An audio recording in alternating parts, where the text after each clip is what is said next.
Hello साथियों, मैं पंकज वैष्णव आप सभी का स्वागत करता हूं मिशन ज्ञान के ई कक्षा चैनल पर।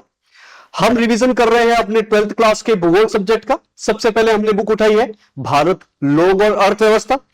इस बुक का रिवीजन करते करते हम पहुंच चुके हैं चैप्टर नंबर 5 में, जिसका नाम है खनिज और ऊर्जा संसाधन। इस खनिज तथा ऊर्जा संसाधन नामक चैप्टर का रिवीजन में हमने कल की क्लास में कुछ बहुविकल्पीय प्रश्न देखे थे।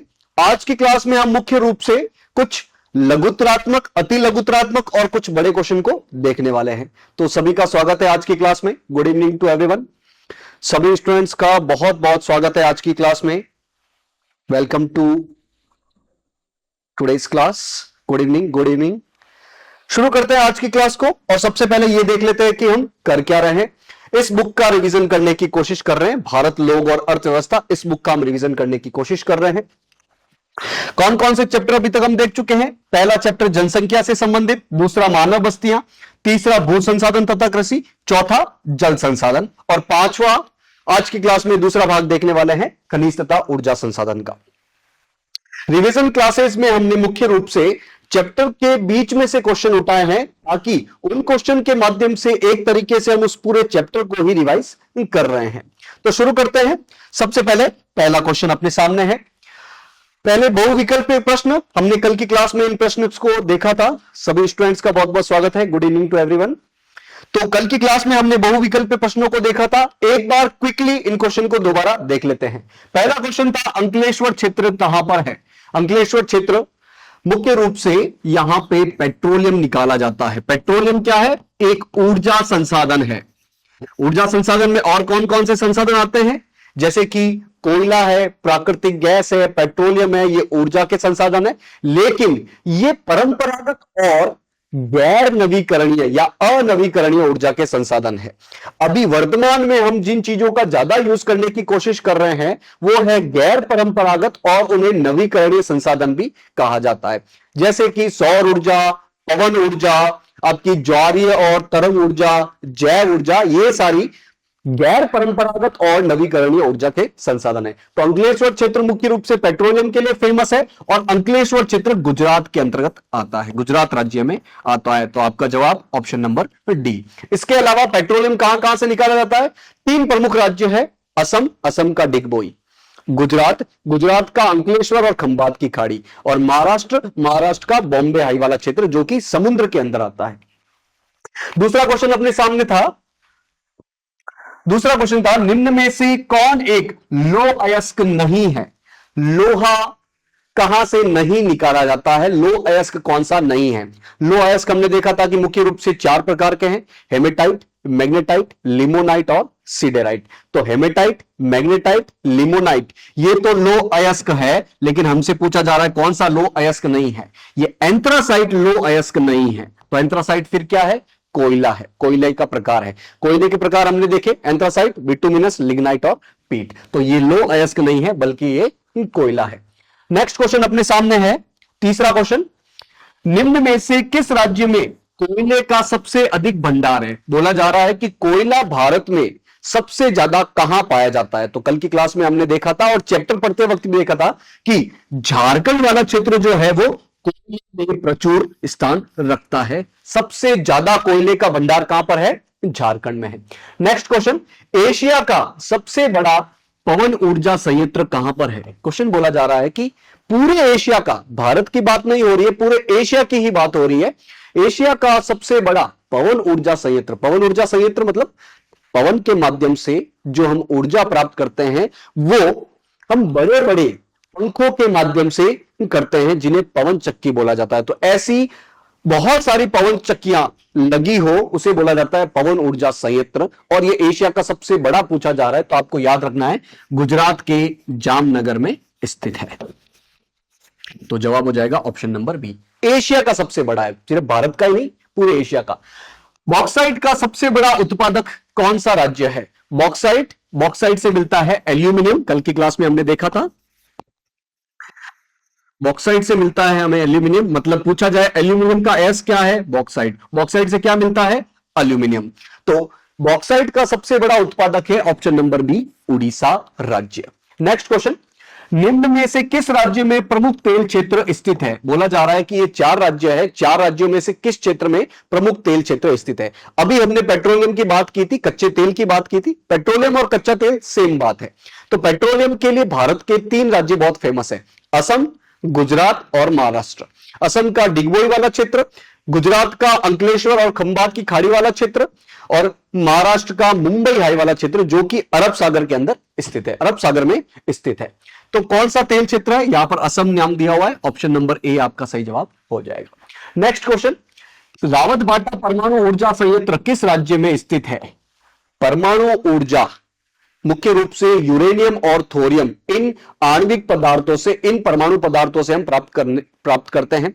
भारत में यूरेनियम इतना नहीं मिलता है, मुख्य रूप से थोरियम मिलता है। तो इन पदार्थों का यूज आप परमाणु बम बनाने के लिए भी कर सकते हैं और परमाणु ऊर्जा या परमाणु बिजली बनाने के लिए भी कर सकते हैं। परमाणु बम मानवता के खिलाफ काम करता है, जबकि परमाणु बिजली मानवता के विकास के लिए काम करता है। तो परमाणु पदार्थों के माध्यम से जो हम बिजली बनाते हैं उसे बोला जाता है परमाणु ऊर्जा।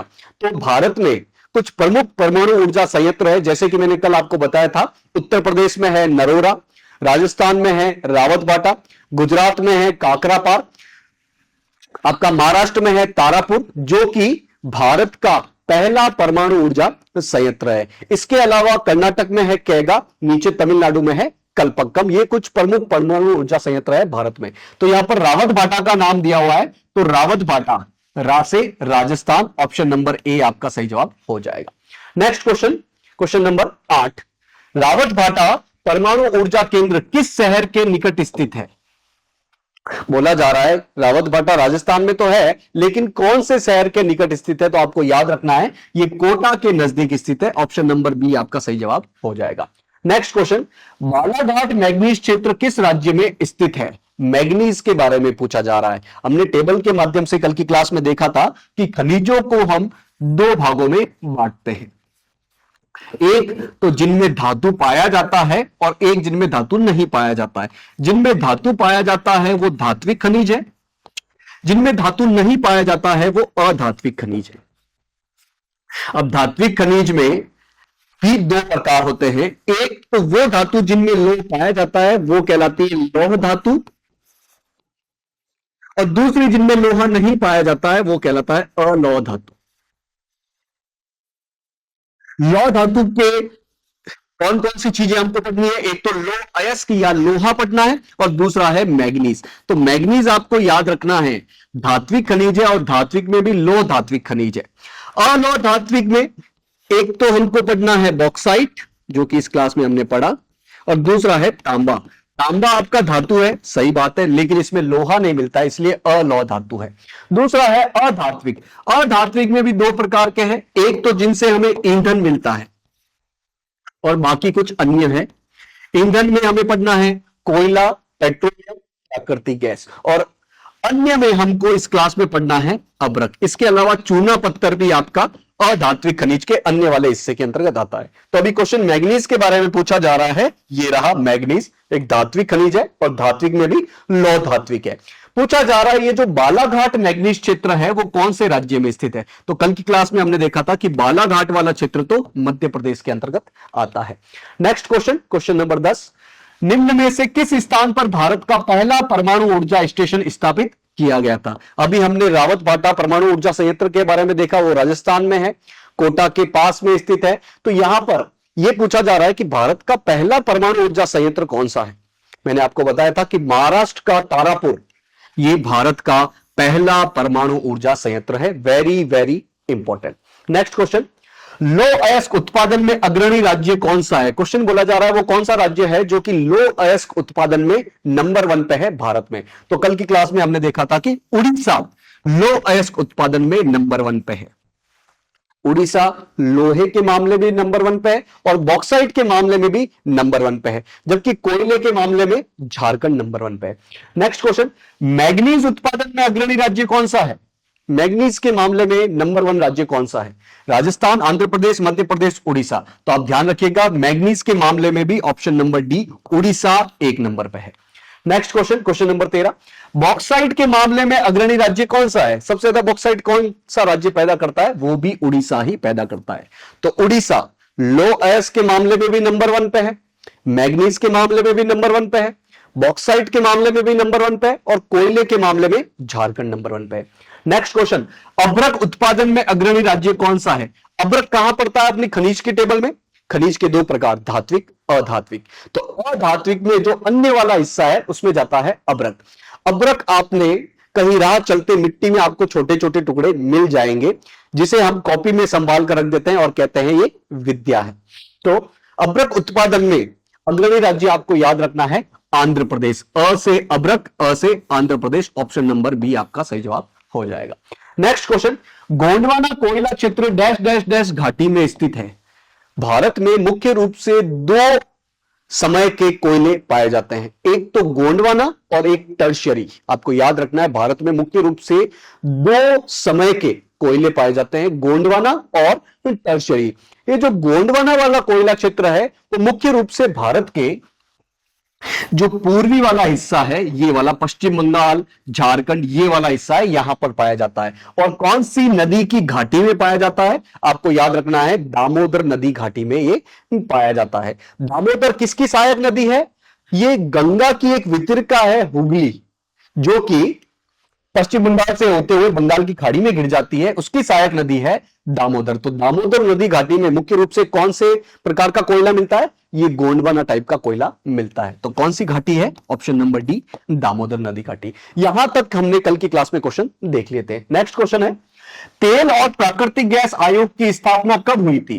क्वेश्चन बोला जा रहा है कि तेल और प्राकृतिक गैस आयोग, जिसे हम इंग्लिश में बोलते हैं ONGC, oil and natural gas corporation, जो कि भारत में तेल और प्राकृतिक गैस का अन्वेषण, मतलब जमीन के अंदर से निकालकर उसको साफ करने में सबसे अग्रणी आयोग में से एक है, सबसे अग्रणी कंपनी में से एक है। तो बोला जा रहा है कि इसकी स्थापना कब हुई थी?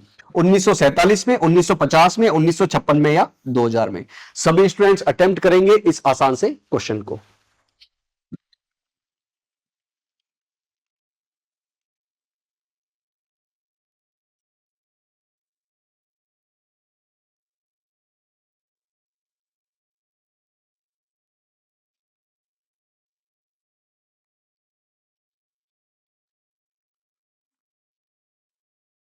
मैक्सिमम स्टूडेंट्स अटेम्प्ट कर रहे हैं। सभी स्टूडेंट्स को अटेम्प्ट करना है बिना ये चिंता किए कि सही कर रहे हैं या गलत कर रहे हैं। सभी स्टूडेंट्स अटेम्प्ट कीजिए इस आसान से क्वेश्चन को। बोला जा रहा है ONGC, oil and natural gas corporation, जिसे हिंदी में बोला जाता है तेल एवं प्राकृतिक गैस आयोग, इसकी स्थापना कब हुई थी? 4 ईयर दिए हुए। 1947 मतलब भारत आजाद होते ही, 1950 मतलब जब संविधान लागू हुआ, 1956 और 2000। 2000 मतलब आज से 24 साल पहले की बात हो रही है। तो आजादी के जस्ट बाद नहीं हुआ, संविधान लागू हुआ तब नहीं हुआ, और अभी भी नहीं हुआ। वो संविधान लागू हुआ उसके करीब 6 साल बाद 1956 में हुआ तेल एवं प्राकृतिक गैस आयोग। ऑप्शन नंबर सी आपका सही जवाब हो जाएगा। मुख्य रूप से भारत में तेल और प्राकृतिक गैस का अन्वेषण करना, ड्रिलिंग करना और उसको साफ करने में सबसे अग्रणी कंपनी है। नेक्स्ट क्वेश्चन, परमाणु ऊर्जा आयोग की स्थापना कब हुई थी? अब क्वेश्चन बोला जा रहा है कि परमाणु ऊर्जा आयोग की स्थापना कब हुई थी। यहां पर भी 4 साल दिए हुए, 1947, 1948, 1954, 1967। सभी स्टूडेंट्स अटेम्प्ट करेंगे। परमाणु ऊर्जा आयोग, आप सोच सकते हैं क्या कि यह परमाणु ऊर्जा आयोग की स्थापना क्यों की गई होगी? भारत में परमाणु ऊर्जा का विकास करने के लिए, कि हम परमाणु पदार्थों से ऊर्जा बना सके, इसके विकास करने के लिए एक आयोग की स्थापना की गई, परमाणु ऊर्जा आयोग। तो हमें बताना है इसकी स्थापना कब हुई थी। 4 साल दिए हुए हैं। तो आपको ध्यान रखना है आजादी के जस्ट 1 साल बाद, यानी कि 1948 में इसकी स्थापना हुई थी। फिर बाद में 1954 में ट्रॉम्बे परमाणु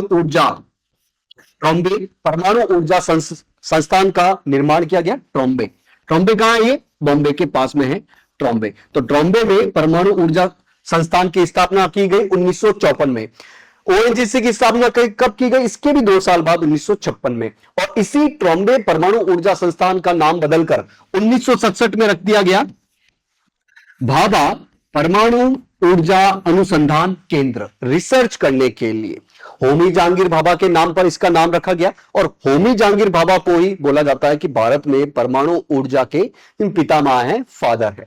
तो हमें याद रखना है परमाणु ऊर्जा आयोग की स्थापना 1948 में आजादी के जस्ट एक साल बाद हुई थी। आगे बढ़ते हैं, ये थे अपने वस्तुनिष्ठ प्रश्न। अब हम आते हैं अपने कुछ अति लघुतरात्मक प्रश्न की तरफ, जिसमें हमें ऑप्शन नहीं मिलेंगे, खुद से उत्तर लिखना है। तो सभी स्टूडेंट्स साथ में बने रहिएगा, बहुत आसान से क्वेश्चन है और चैप्टर के बीच बीच में से उठाए गए हैं ताकि बहुत सरलता से अपना चैप्टर कंप्लीट हो जाए। तो पहला क्वेश्चन अपने सामने, खनिज की परिभाषा दीजिए। बोला जा रहा है खनिज किसे कहा जाता है, खनिज क्या होता है। खनिज की डेफिनेशन स्टार्ट में ही हमने समझी थी कि खनिज एक निश्चित रासायनिक और भौतिक गुण धर्म वाले पदार्थ होते हैं जो कि कार्बनिक भी हो सकते हैं या अकार्बनिक भी हो सकते हैं। उनमें कार्बन हो भी सकता है और कार्बन नहीं भी हो सकता है, और मुख्य रूप से हम जमीन के अंदर से खनन करके बाहर निकालते हैं। तो खनिज क्या होता है, खनिज एक प्राकृतिक पदार्थ है, मतलब प्रकृति से हमें मिला है, जिसमें एक निश्चित रासायनिक और भौतिक गुणधर्म होते हैं। इनकी उत्पत्ति का आधार अजैविक भी हो सकता है, कार्बनिक भी हो सकता है और अकार्बनिक भी हो सकता है। तो खनिज एक प्राकृतिक पदार्थ है, एक निश्चित रासायनिक और भौतिक गुणधर्म होता है, क्वालिटी होती है। कार्बनिक भी हो सकते हैं, अकार्बनिक भी हो सकते हैं। नेक्स्ट क्वेश्चन, क्वेश्चन नंबर 2, लौह अयस्क के कौन से दो मुख्य प्रकार भारत में पाए जाते हैं। हमने देखा लौह अयस्क के मुख्य रूप से 4 प्रकार होते हैं, मैग्नेटाइट, हेमेटाइट, लिमोनाइट और सीडेराइट। मैग्नेटाइट, हेमेटाइट, लिमोनाइट और सीडेराइट। लौह अयस्क भारत में मुख्य रूप से कहां पर मिलता है, सबसे ज्यादा उड़ीसा में मिलता है। और ये किस प्रकार की खनिज है, ये धात्विक खनिज है, और धात्विक में भी लौह धात्विक खनिज के अंतर्गत आता है। अब ये क्वेश्चन पूछा जा रहा है कि भारत में मुख्य रूप से कौन कौन से मिलते हैं। तो भारत में आपको याद रखना है, आपको मैग्नेटाइट और हेमेटाइट मुख्य रूप से ये मिलते हैं। हेमेटाइट और मैग्नेटाइट भारत में मुख्य रूप से ये मिलते हैं, जो कि उच्च क्वालिटी का लोहा होता है। नेक्स्ट क्वेश्चन अपने सामने है, थर्ड क्वेश्चन, भारत का सर्वाधिक महत्वपूर्ण कोयला क्षेत्र गोंडवाना कोयला क्षेत्र है। हमने वस्तुनिष्ठ प्रश्न में गोंडवाना कोयला क्षेत्र के बारे में देखा था कि दामोदर नदी घाटी में मुख्य रूप से यह गोंडवाना वाला कोयला मिलता है। तो भारत का सर्वाधिक महत्वपूर्ण कोयला क्षेत्र गोंडवाना कोयला क्षेत्र है, ठीक बात है। यह क्षेत्र किस नदी की घाटी में स्थित है तथा इस क्षेत्र के सबसे बड़े कोयला क्षेत्र का नाम क्या है। क्वेश्चन बोला जा रहा है कि सर्वाधिक महत्वपूर्ण है गोंडवाना कोयला, वो कौन सी घाटी में पाया जाता है और सबसे प्रमुख क्षेत्र का नाम क्या है। तो हमने देखा था कि ये दामोदर नदी घाटी में पाया जाता है, दामोदर नदी घाटी में पाया जाता है, जो कि मुख्य रूप से पश्चिम बंगाल और झारखंड वाले क्षेत्र के अंतर्गत आती है। और यहां पर झरिया कोयला क्षेत्र ज्यादा इंपॉर्टेंट है, झरिया कोयला क्षेत्र, जैसे झारखंड जैसे झरिया कोयला क्षेत्र। अब कोयले के बारे में आपको क्या क्या बातें याद रखनी है। कोयला एक ऊर्जा खनिज है, ईंधन खनिज है, इससे हमें ऊर्जा मिलती है। मुख्य रूप से बिजली बनाने के काम में सबसे ज्यादा कोयला ही काम में आता है। तो ये एक ईंधन खनिज है, ठीक बात है।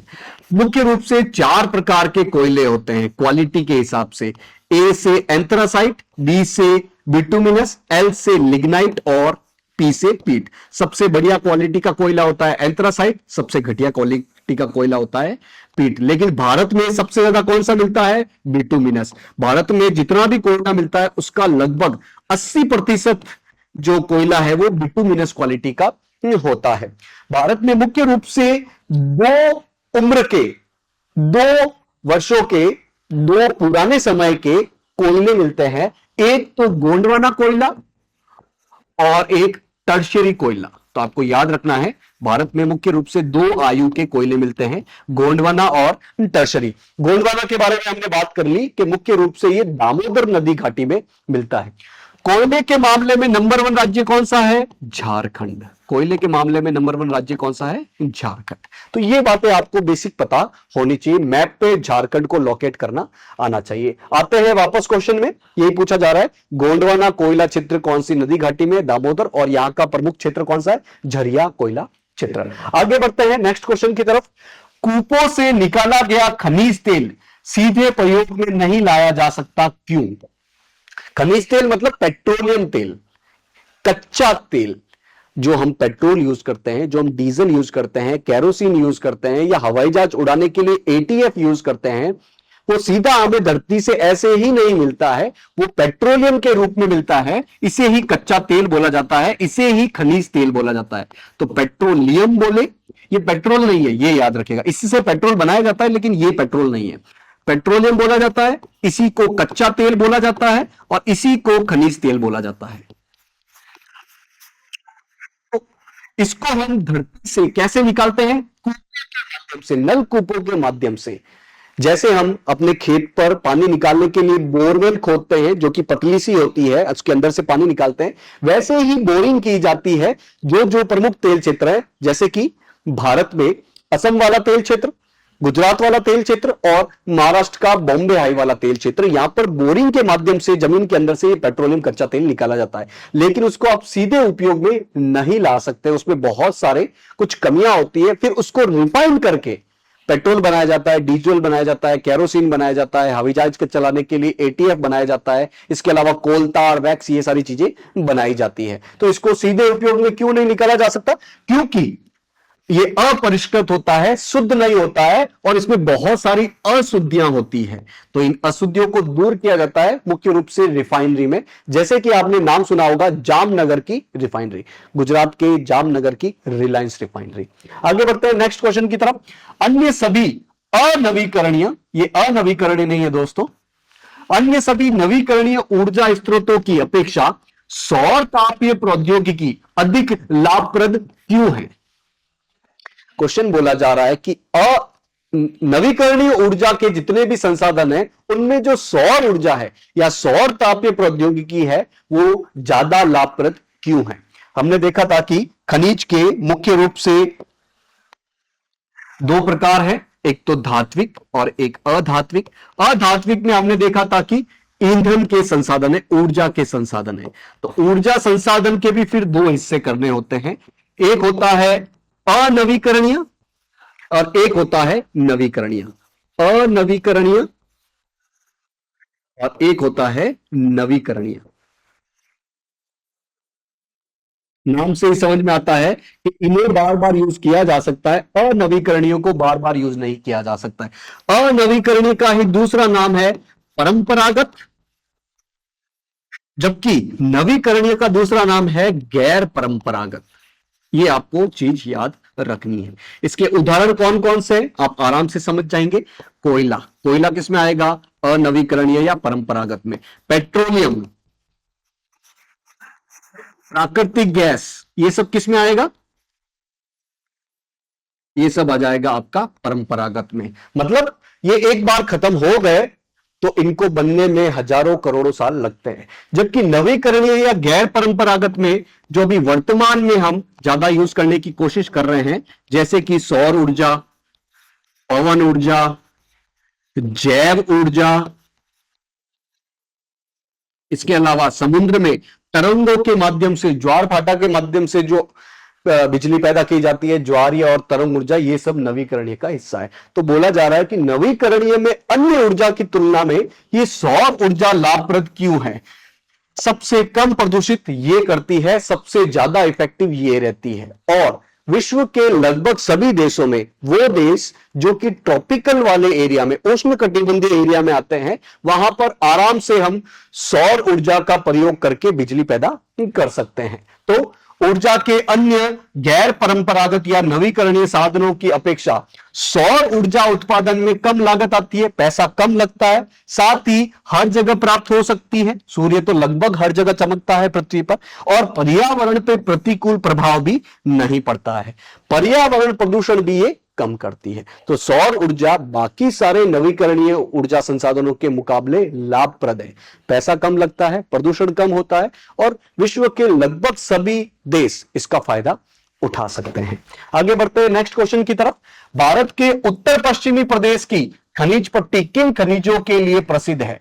भारत में अलग अलग खनिज पट्टी है, कुछ प्रमुख खनिज क्षेत्र है। जैसे कि सबसे प्रमुख क्षेत्र है आपका प्रायद्वीप, ये पठार वाला हिस्सा, यहां पर बड़ी मात्रा में खनिज मिलता है। इसके अलावा ये जो पूर्वी हिस्सा है जिसमें आपका झारखंड, पश्चिम बंगाल, उड़ीसा वाला हिस्सा आता है, ये भी खनिजों के लिए फेमस है। पूछा जा रहा है कि ये जो उत्तर पश्चिमी खनिज पेटी है, यहां पर कौन कौन से खनिज मिलते हैं। आप इस क्वेश्चन का जवाब दे सकते हैं कि उत्तर पश्चिमी हिस्से में कौन सा खनिज मिलता है। तो आप जवाब दीजिए, तब तक मैं पानी पी लेता हूं।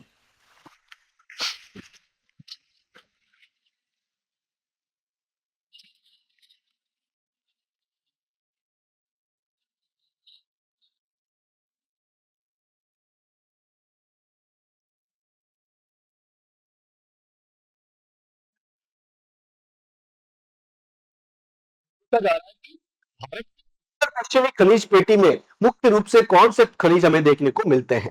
तो उत्तर पश्चिमी राजस्थान का भी नाम आता है, और राजस्थान किसके लिए फेमस है, तांबे के लिए फेमस है। इसके अलावा यहां पर बलुआ पत्थर भी मिलता है, बलुआ पत्थर, ग्रेनाइट, संगमरमर, इसके अलावा जिंक और जिप्सम भी इस उत्तर पश्चिमी खनिज पेटी में देखने को मिल जाएंगे। तो तांबा, बलुआ पत्थर, ग्रेनाइट, संगमरमर, ये तो पत्थर ही है, इनके नाम आराम से याद हो जाएंगे। बाकी जिंक और जिप्सम आप अलग से याद कर सकते हैं। नेक्स्ट क्वेश्चन है, भारत में कोयला निक्षेप मुख्य रूप से किन शैल क्रमों में पाया जाता है। बोला जा रहा है कि भारत में मुख्य रूप से कोयला जो है वो किस आयु की चट्टानों में मिलता है। तो हमने देखा कि भारत में मुख्य रूप से कोयला आपके दो प्रकार की चट्टानों में, दो आयु की चट्टानों में मिलता है। एक तो है आपका गोंडवाना और दूसरा है टर्शियरी निक्षेप। ये क्वेश्चन इंपॉर्टेंट है, आप याद रखिएगा। तो भारत में मुख्य रूप से दो भूगर्भिक तालों की शैल क्रमों में कोयला पाया जाता है, एक तो आपका गोंडवाना कोयला और एक आपका टर्शियरी वाला कोयला। इसमें भी ज्यादा इंपॉर्टेंट है गोंडवाना, जो कि मुख्य रूप से दामोदर नदी घाटी में मिलता है, और राज्य के नाम बोले जाए तो झारखंड और पश्चिम बंगाल वाला एरिया। नेक्स्ट क्वेश्चन, तांबे के दो लाभ बताइए और भारत के चार प्रमुख तांबा क्षेत्रों का उल्लेख कीजिए। तांबे के बारे में क्वेश्चन पूछा जा रहा है। तांबा सबसे पहले सोचिए कहां पर आएगा अपने खनिज की टेबल में। खनिज दो प्रकार के, धात्विक, अधात्विक। धात्विक में भी दो प्रकार के, लौह धात्विक और अलौह धात्विक। लौह धात्विक में हमने देखा लौह अयस्क और मैग्नीज, और अलौह धात्विक में आपको मिलेगा बॉक्साइट और तांबा। तो तांबा आपका अलौह धात्विक खनिज के अंतर्गत आता है। बोला जा रहा है कि इसके दो लाभ बताइए और भारत में मुख्य रूप से कहां कहां तांबा मिलता है। भाई तांबे के बहुत सारे लाभ है, जैसे कि बिजली के लगभग हर उपकरण में आपने जो भी तार देखे होंगे वो मुख्य रूप से तांबे के ही बने होते हैं। तो बिजली की मोटर में, ट्रांसफार्मर में, जनरेटर में, इनको बनाने में और विद्युत उद्योग के लिए तांबा अपरिहार्य धातु है। मतलब ये तो चाहिए ही चाहिए। यह एक आघात वर्धनीय और तन्य धातु है। मतलब इसको आप यदि तांबे को पीटोगे तो ये लंबा हो जाएगा, इसको आप तान सकते हो, ये आघात से बढ़ जाता है तांबा। इसके और कौन कौन से लाभ है, आभूषणों को मजबूती प्रदान करता है। ये इसको मुख्य रूप से सोने के साथ मिलाया जाता है ताकि सोना मजबूत हो सके। तो आभूषणों को मजबूती प्रदान करने के लिए इसे सोने के साथ मिलाया जाता है। प्रमुख रूप से कौन कौन से क्षेत्र है, जैसे कि झारखंड का सिंहभूम वाला जिला, मध्य प्रदेश का बालाघाट वाला इलाका, कर्नाटक में चित्रदुर्ग, और राजस्थान के झुंझुनू में जो खेतड़ी वाला एरिया है, इसके अलावा अलवर वाला एरिया है, ये बहुत ज्यादा फेमस है। किसके लिए, तांबे के लिए। तो तांबे का प्रमुख रूप से उपयोग एक तो विद्युत उद्योग में किया जाता है, एक सोने के साथ मिलाया जाता है ताकि आभूषण मजबूत बन सके। मुख्य रूप से कौन कौन से क्षेत्रों में मिलता है, झारखंड, मध्य प्रदेश, कर्नाटक, राजस्थान। राजस्थान को आप आराम से याद कर सकते हो, झुंझुनू का खेतड़ी वाला हिस्सा, मध्य प्रदेश में बालाघाट, झारखंड का सिंहभूम वाला एरिया। नेक्स्ट क्वेश्चन, मैग्नीज के दो लाभ बताइए और चार उत्पादक राज्यों के उल्लेख कीजिए। मैग्नीज कहां आएगा अपने खनिज की टेबल में। खनिज दो प्रकार के, धात्विक, अधात्विक। धात्विक भी दो प्रकार के, लौह धात्विक और अलौह धात्विक। लौह धात्विक में पहला है लौह अयस्क और दूसरा है मैग्नीज। तो मैग्नीज मुख्य रूप से एक लौह धात्विक खनिज के अंतर्गत आएगा। और मैग्नीज के मामले में नंबर 1 राज्य कौन सा है, उड़ीसा। क्वेश्चन पूछा जा रहा है कि मैग्नीज के दो लाभ बताने हैं और प्रमुख रूप से मैग्नीज भारत में कहां कहां मिलता है। तो लौह अयस्क के प्रगलन के लिए, लौह अयस्क को स्मेल्टिंग करना हो तो मैग्नीज का प्रयोग किया जाता है। साथ ही लोहे में मिश्र धातु के रूप में, ताकि इससे स्टील बनाया जा सके, इसके लिए भी मैग्नीज का उपयोग किया जाता है। कौन कौन से प्रमुख खनिज क्षेत्र है? नंबर 1 पे है उड़ीसा, इसके अलावा कर्नाटक, महाराष्ट्र, मध्य प्रदेश, उड़ीसा के पास में झारखंड। 2-3 राज्य मैंने आपको पहले बताया था कि आपको 2-3 राज्य पता होने चाहिए हर खनिज के बारे में। नेक्स्ट क्वेश्चन है, मुंबई हाई और सागर सम्राट क्यों प्रसिद्ध है? या इस क्वेश्चन को ऐसे भी पूछा जा सकता है कि अब तक वेतन क्या है, भारत से उदाहरण देकर समझाइए। क्वेश्चन दो तरीके से पूछा जा सकता है, मुंबई हाई और सागर सम्राट क्यों फेमस है और अपतट वेदन क्या है, भारत से उदाहरण देके समझाना है। ये अपतट वेदन क्या है? सबसे पहले वेदन क्या है? वेदन मतलब कि ड्रिलिंग करना, जैसे कि हम नलकूप के माध्यम से अंदर से पानी निकालते हैं, सेम वैसा ही प्रोसेस होता है आपका कच्चा तेल, या जिसे खनिज तेल भी बोला जाता है या जिसे पेट्रोलियम भी बोला जाता है, जमीन के अंदर से निकालने का सेम प्रोसेस रहता है, तो इसे बोला जाता है वेधन।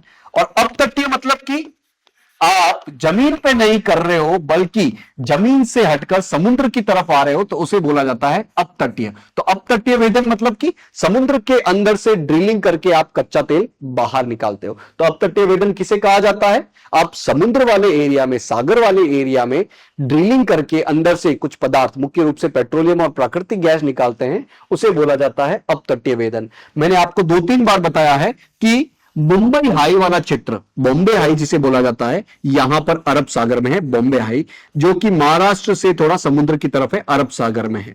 तो यहां पर है बॉम्बे हाई, जहां से मुख्य रूप से आपका कच्चा तेल, पेट्रोलियम निकाला जाता है। और यहां पर तो प्लेटफॉर्म बना हुआ है, एक तरीके से जहाजनुमा एक चीज बनी हुई है, जहां पर बड़ी बड़ी मशीन लगाकर अंदर से पेट्रोलियम बाहर निकाला जाता है, उस प्लेटफॉर्म का नाम है सागर सम्राट। तो यही अपने को क्वेश्चन पूछा गया है। तो समुद्र तट से दूर, समुद्र की तली में मौजूद प्राकृतिक तेल को वेधन करके प्राप्त करना क्या कहलाता है? अपतट वेधन कहलाता है। तट से दूर, समुद्र में ही उसके तली के अंदर से आप नेचुरल जो तेल है, प्राकृतिक तेल है, जिसे खनिज तेल या पेट्रोलियम या कच्चा तेल बोला जाता है, वो निकालते हो, उसे बोला जाता है अपतटीय वेधन। तो खंबात की खाड़ी के निकट अरब सागर में खनिज तेल के भंडार प्राप्त हुए हैं। सागर तट से दूर बॉम्बे हाई नामक तेल क्षेत्र में सागर सम्राट नामक एक जहाज है, उससे खुदाई से 1947 में तेल प्राप्त हुआ है। बस इतना सा हमको पता होना चाहिए कि बॉम्बे हाई, महाराष्ट्र से आप समुद्र की तरफ जाओगे या खंबात की खाड़ी की तरफ से आप समुद्र की तरफ जाओगे अरब सागर में, तो वहां पर बॉम्बे हाई नामक जगह मिल जाएगी।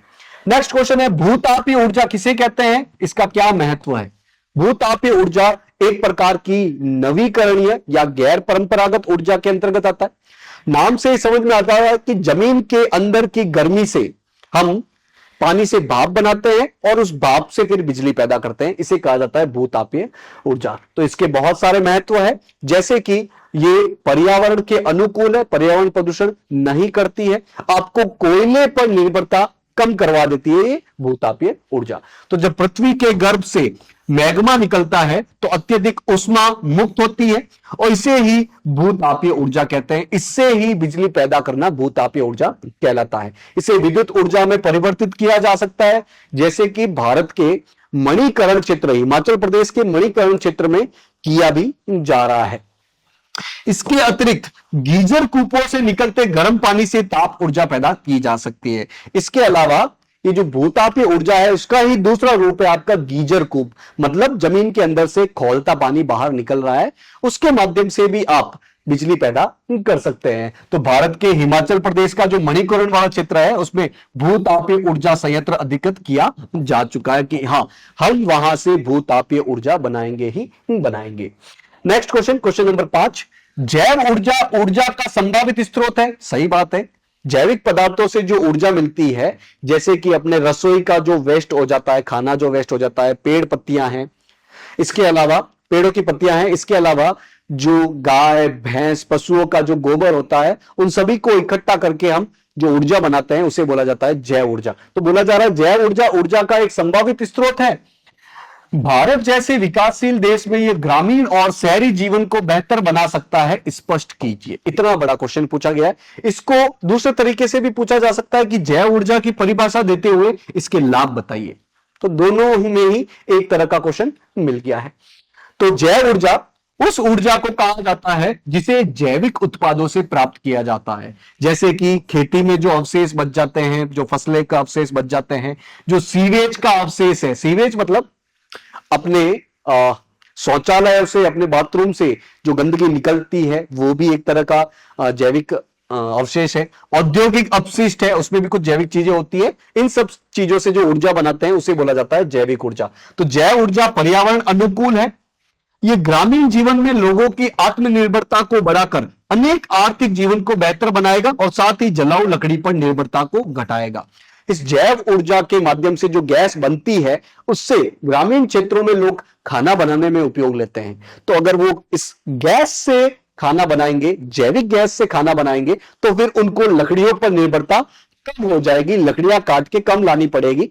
तो एक तरीके से तो पर्यावरण बचता है, और दूसरा इन लकड़ियों को जलाने से जो धुआं होता है वो ग्रामीण क्षेत्रों में बहुत बीमारी पैदा करता है, प्रदूषण पैदा करता है, वो भी बच जाएगा। और साथ ही ग्रामीण क्षेत्रों में चूंकि जैविक गैस से ही, घर पे ही आप गैस पैदा कर रहे हो, जैविक चीजों से ही आप गैस पैदा, ऊर्जा पैदा कर रहे हो, तो फिर आपको बाहर से गैस लाने की जरूरत कम पड़ेगी। आपका आर्थिक चीज जो है, जो पैसा है वो बच जाएगा। वहीं शहरी क्षेत्रों में इसका क्या फायदा है? इसमें शहरी क्षेत्रों में बड़ी मात्रा में कचरा निकलता है। भाई बहुत ज्यादा लोग रहते हैं, बहुत ज्यादा घर है, तो कचरा भी बहुत ज्यादा निकलता है। तो उस कचरे को सही तरीके से निपटान करने में इस जैव ऊर्जा का बड़ा महत्व है। इस कचरे को सही तरीके से यूज करके उससे जैव गैस, जैव ऊर्जा बनाई जा सकती है, जिससे कि कचरे का अच्छा से निपटान हो सके। तो आज की क्लास में हमने कुछ अति लघुतरात्मक और कुछ लघुतरात्मक और बड़े क्वेश्चन को भी देखा है। इन सब क्वेश्चन के माध्यम से हम पूरी चैप्टर को ही रिवाइज करने की कोशिश कर रहे हैं।